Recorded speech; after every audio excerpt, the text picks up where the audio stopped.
Hello everyone, Luke Taylor here for another album review, and today I'm going to talk about the new Seven Kingdoms record, Zenith. Now, Seven Kingdoms is a band that is it's a Florida band.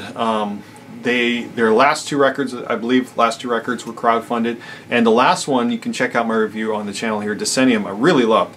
It's got a lot of great riffs, a lot of cool songwriting, and just with the album art, because I'd never heard the band before that record, and with the album art. There's a kind of pink and blue swirl, spacey. It was really cool, and I delved into the storytelling that they were doing there. It's kind of space exploration and sci-fi and fantasy. I'm like, this is really, really good stuff. So I was excited for the fact that they put out another record, and it's called Zenith. And the definition of Zenith is it's like the height of power, or like the most powerful thing. And I do not feel that this is an appropriately named record.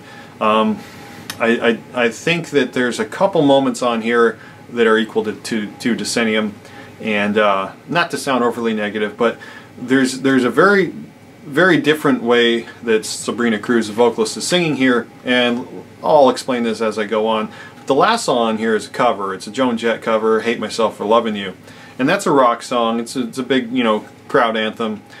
And I'm sure that they played that live, and they thought, hey, let's put it on the record. But there's a style of singing there, very like open throat rock singing, and that sneaks into the rest of the record, I think. And it makes sense after you listen to it. You go, what's different? The singing is very different. There's a couple moments where Sabrina kind of hits the style that I get used to on Decennium, but also going back to the self-titled record, her first record with them, it was called Seven Kingdoms. It kind of had that Jane Foster Thor on the cover.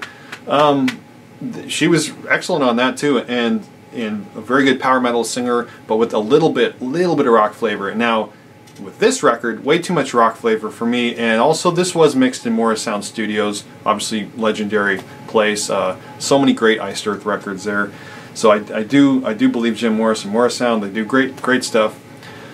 But there's a couple moments that I'm like, I get it the first time, but it repeats. A couple songs end with the same kind of ping-pong echo, and it's like there's a redundancy to that I don't know if that was self-aware or not, that wanted to do that, but it just there's a sense of that this record was either produced at different times, written at different times, recorded at different times. There's not that sense of continuity that the last couple records had, that I really enjoyed, and the sense of storytelling is a little scattered for me, or I just didn't connect to it. I didn't understand it.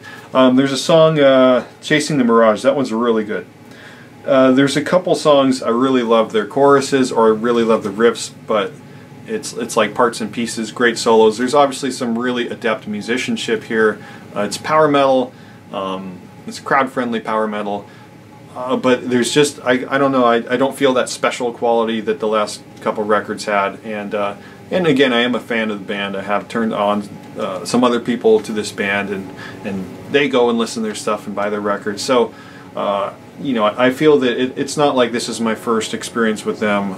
I really do love the last record, and it's really great for like sitting down and drawing or reading comics or something where there's kind of more art and space or sci-fi. It's really good for that.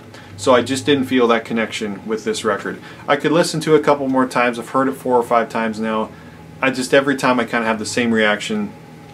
There needs to be more continuity in the songwriting or in the recording process or something. And then again, I'm lacking that kind of power metal timbre. It's a more rock style, and it would make more sense if the songwriting was structured to that. It doesn't feel as cohesive as the last couple efforts, and I really do commend them for crowdfunding and for giving us a record. I mean, I know it's difficult. I know how difficult it is to make music and make a record, so I do appreciate that they did that and that they got these songs together. I do feel it would have been better if it would have been like a 4 or 5 song EP. It would have been maybe more cohesive. I know some big bands coming out of COVID did that as well. They didn't have to do a full record. They did a smaller effort, or maybe just really good singles with a good video. So that said, check this out if you haven't. If you kind of don't know about the band, of course check it out. I would recommend their other stuff as well. I think it's better. That said, this still has quite a bit of enjoyment to it, and yeah, please let me know what you think if you've heard it. If you're a fan of the band, or yeah, whatever, fan of the Florida metal scene, please let me know.